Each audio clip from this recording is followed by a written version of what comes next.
Now look, here is the best technique that I've ever had to handle difficult conversations when you're on a cold call.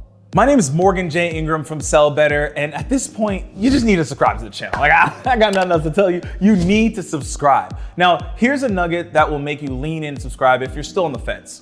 So having difficult conversations is obviously difficult. And one of the hardest things to do in sales is to ask the tough questions when you know you need to, and you don't want to come off as aggressive and you don't want to come off as salesy.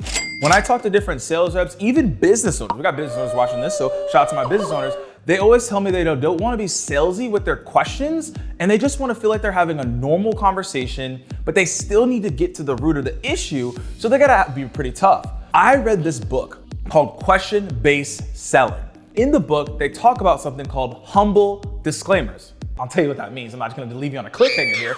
Humble disclaimers allow you to ask a tough question, but softens the question and makes the conversation lighter so that people don't feel the heavy attack of the question that you're asking.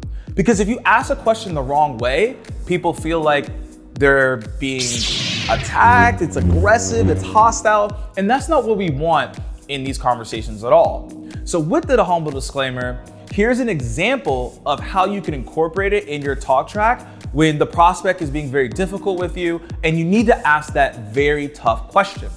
So I would say something like, hey, look, I know this might be an odd question. However, how are you making sure your team is getting a high volume of conversion rates with their cold calls? Now, let's run that back. What if I didn't add the humble disclaimer? And I just asked, how are you currently making sure that your team is getting a high conversion rate with their cold calls? That comes off a little aggressive. Like I got a little tensed up there. I was like, whoa, like that's not how you want to feel. So in order for them to feel more comfortable, we gotta go back to what I was talking about and add the humble disclaimer. And it's just as simple as, hey, I know this might be an odd question, or I know I'm about to say something that's out of the blue. This sets it up so now they're willing to hear you out instead of feeling attacked.